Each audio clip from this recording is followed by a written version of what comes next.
Hi, I'm Mark. This is Mark's Tech Vlogs on YouTube, and I've got a confession. A few months ago, I started using Home Assistant.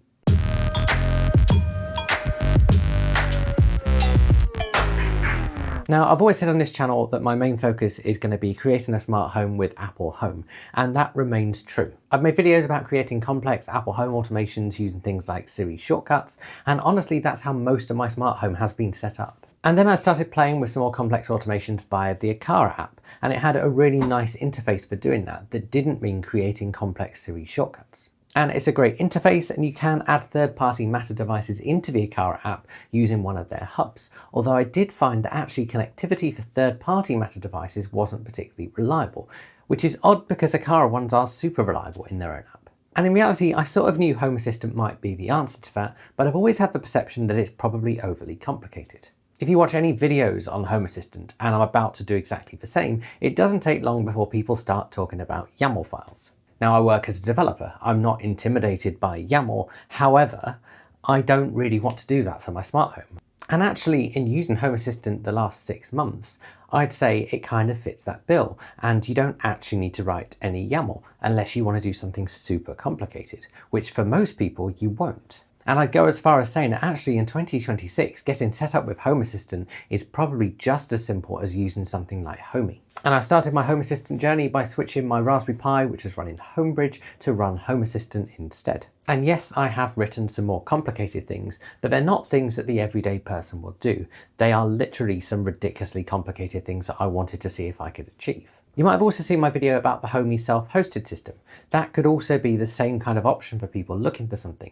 But if you saw that video, you'll know that it seems to have quite a lot of bugs and quirks at the moment. And if you saw my Homey Pro Mini review back in December, you'll also know that I found Matter devices were unreliable with it. That doesn't seem to be the case for me with Apple Home or Home Assistant, and so I think for most people, Home Assistant might actually be the better option. But let's get into the video and talk about Home Assistant. And I'm going to put chapters below so you can find a section of a video you're most interested in, because I am going to talk about the easiest way for you to get up and running without you having to worry about flashing memory cards and buying Raspberry Pis, because it is a really easy way of doing it. So why did I bother switching to Home Assistant? And the main answer to that is automations. As I said, I've been using automations in Apple Home for a really long time, and thanks to HomePod Minis around my house, they are really reliable. However, there's been times when I've really wanted to do something more complicated, and I found myself creating a Siri shortcut. And again, these work, but they do get very complicated very quickly. And for something like a smart heating schedule, they get very, very complicated very, very quickly. And that led me to Home Assistant. Initially, I popped it on my Raspberry Pi, and then I actually ended up buying an M4 Mac Mini. And that's mostly because I wanted to play around with some local AI, but it also gave the perfect place to host that. So now my Home Assistant instance lives on my Mac Mini running within a virtual machine. I'll probably make a video on how to get all that set up and running another time. And that's because actually for me, it has turned out to be a really reliable solution. But let's talk about the easiest way to get Home Assistant up and running if you want to just add it into your home without any extra complications. And the easiest way to do that is to pick up a Home Assistant Green device. These are available on Amazon and they cost £150. That means it is pricier than most hubs, but it also means you can do more than most hubs. And it's not really fair to describe it as a hub. It's basically a mini computer that comes with Home Assistant pre-installed, so you're pretty much ready to get up and running when you plug it in. It's also a product made by Nabu Casa. This is a company that was founded by the creators of Home Assistant. That means purchasing that product helps keep the software going, although Home Assistant is in fact open source. That means it's unlikely to disappear anytime soon. The Home Assistant Green comes with an Ethernet port, 2 USB ports and a power adapter. It's also worth noting that it doesn't have built-in Wi-Fi, so you are going to need to connect it using Ethernet. To be honest, that's how you want to connect Home Assistant anyway, because it's more reliable. It does however come with a micro SD card if you want to expand the memory. On top of that, there are a few other things you might want to pick up at the same time. Now, you're probably not going to need to pick up a keyboard and mouse, especially not to start with. That's because it exposes itself over your local network, so you can just access it on your laptop or your iPad or whatever. You might, however, want to get a Home Assistant ZBT2 device. This is £50 and it will bring Matter, Thread or Zigbee support. Now, it's worth noting it can basically only bring one of those two, so it'll either bring you Matter and Thread support or Zigbee support. For that reason, if you are going to want Zigbee as well, I'd actually recommend picking up a Sonoff Zigbee stick. I'll put a link below to that. And the reason I say that over another ZBT2 is because it's actually only £20. Now, I've been using the ZBT1 device, which you actually can't get anymore, but I've been using that for Matter over Thread, and then I've been using the Sonoff stick for Zigbee, and both are really reliable. I'll link all of those below and they will go to Amazon in whichever country you're in. Now, the Home Assistant Green device isn't the highest spec device in the world, but it's perfectly adequate for running Home Assistant, and especially given how easy it is to get up and running with it. If you're more for a DIY approach, then if you've got a spare Mac Mini kicking around, then actually that on a virtual machine is a great option. But more realistically, a Raspberry Pi with an SSD is going to give you a really reliable setup. I'll also link that below because I did buy a kit for mine. Of course, if you do go down that route, you are going to need to flash Home Assistant onto the SSD on that device. I'm not going to talk about that in that video because I'm talking about getting things set up really quickly, and that's where Home Assistant Green does come in. Now, whether you get a Home Assistant Green and just plug it into your network, or you buy a Raspberry Pi and flash it, the setup process is going to be very similar when you actually come to plug it all in. One thing I would recommend doing right at the start is as soon as that device goes online, go into your router settings and give it a fixed IP on your local network. That way you'll always know where it is. Now that's going to vary depending on your router settings, but for mine, which is a TP-Link Deco, I go into the settings, I go into advanced, and I find network reservation. For the actual setup of Home Assistant, you'll go into a web browser on any device on your local network, and you'll navigate to homeassistant.local:8123. That will talk you through the process of getting Home Assistant up and running.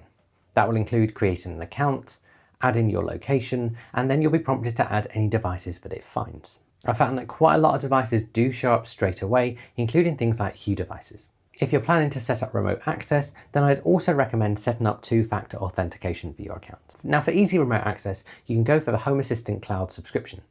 That will cost you £6.50 a month or £65 a year. Again, this is provided by Nabucasa, so it does help support Home Assistant. I don't think it's too expensive, and you do get a few extra things alongside that remote access. So you get integration with Alexa and Google Assistant. You get cloud backups, and you do get a few other things as well, which I'm showing on screen. Now, if you want to go down the free route, you can set up backups to a local network attached storage if you've got one, and then you can actually configure free remote access using something like Cloudflare tunnels and a domain if you own one. Now that is far more advanced, and I might do a different video on that at some point, but I'm not going to talk about that in this video. If you want to get up and running simply, I'd just go for the £65 a year subscription. If we move back to setup, once you've been through all of that initial setup, it's time to add more devices. And if you set up smart home devices in any other place before, all of this is going to be very familiar. And at this stage, really, you've got two choices. You can start from scratch, you can reset everything in your home and set it all up like you've got a brand new smart home. Or you can do what I did, which was basically add everything you've already got, regardless of where it's set up, into Home Assistant. And for someone with a lot of devices who wanted to transfer things gradually, this was certainly the best approach, and it's had absolutely no impact on reliability. And for me, Home Assistant really serves two purposes. Firstly, much like Homebridge did, it lets me add non-Apple compatible devices into Apple Home. So things like tour devices, of which I don't have many, but I do want them in Apple Home. You basically add them into Home Assistant, and then you add the HomeKit Bridge app. That then lets you choose which devices you want to expose to Apple Home. You then basically pair your Home Assistant into Apple Home, and it acts like most bridges. So devices will appear under that bridge, and you can then add them to a room and name them and all that kind of stuff. Secondly, I wanted to move all of my automations into Home Assistant so I could do more complicated things. That meant I wanted to bring all of my devices into Home Assistant without having to reset everything. And in terms of how easy it is to add a device, kind of depends on the device and the manufacturer of things that you're adding, but for the most part, it's pretty easy. As I said with Hue, it detects them on your network, and then it basically involves clicking add and pressing the button on your Hue bridge. You don't have to do this for every single individual light, it will bring them all across, although you will have to identify which is which in order to assign them to rooms. For Matter devices, it's also really easy. And for the most part, I have Matter devices in Apple Home, and so the best way of getting them from Apple Home into Home Assistant is to actually go into the device in Apple Home, clicking into the little cog, and then turning on parent mode.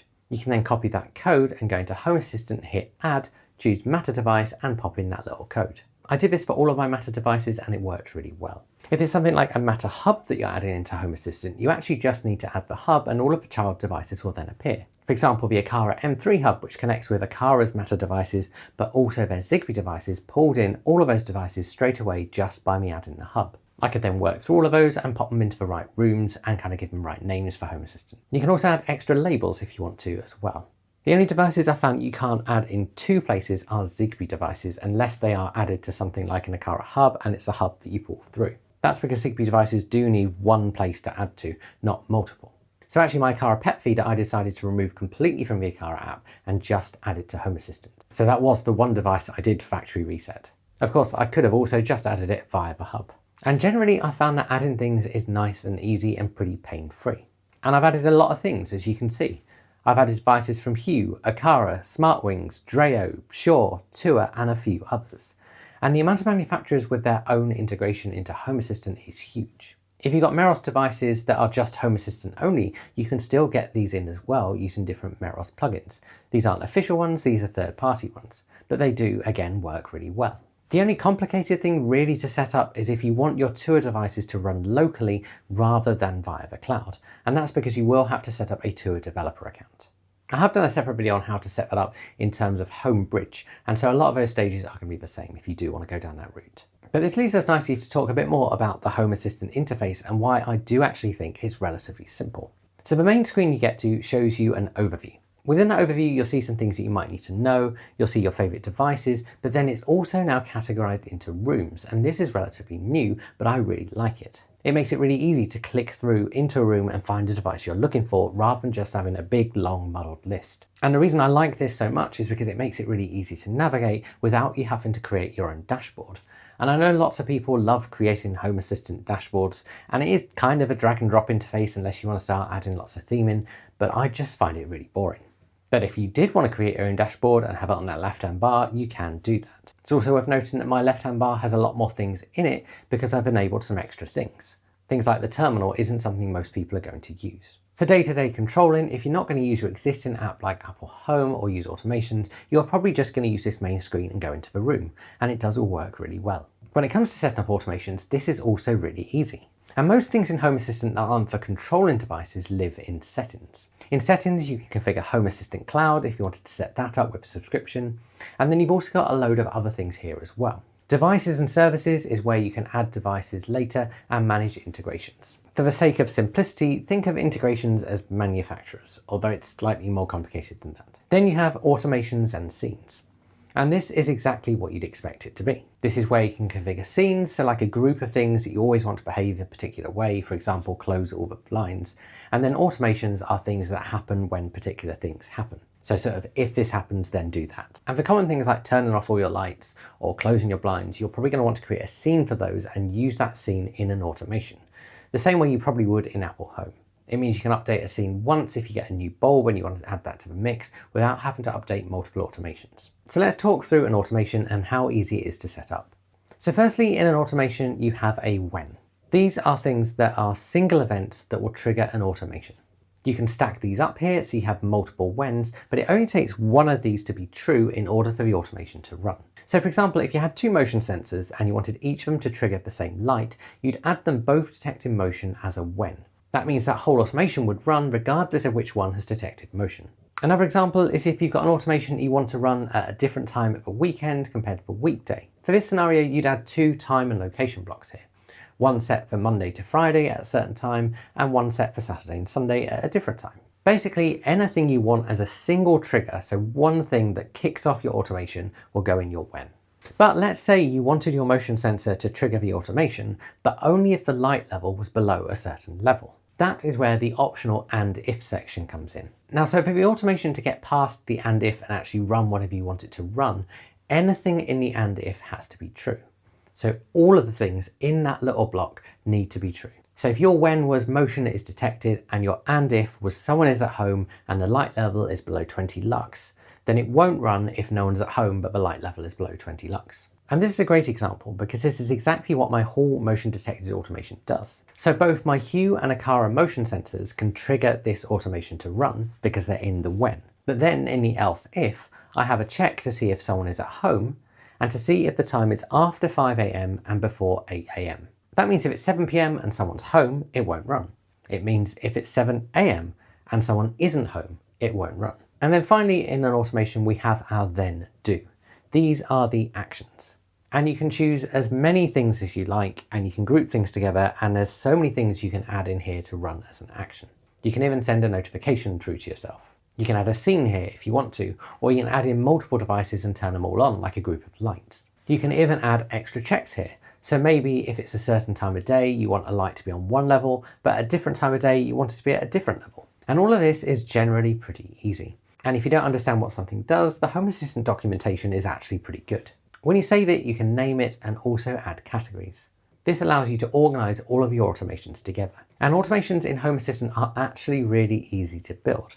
And they also all run locally unless the device requires cloud connection. This is great for reliability and meaning that things run nice and quickly. And I'd say on average, they do run slightly quicker than my Apple Home automations did, but only slightly quicker. What I like is how easy it is to configure complex automations. That includes things like heating schedules, and I will make a full video on that soon. And actually, as you've seen in this video, unless you want to go off the deep end and do things that are ridiculously complicated, you don't need to write any custom code in Home Assistant, and it's actually quite easy to understand. And I think part of that comes from it being a more mature piece of software now, and I believe it has come a long way.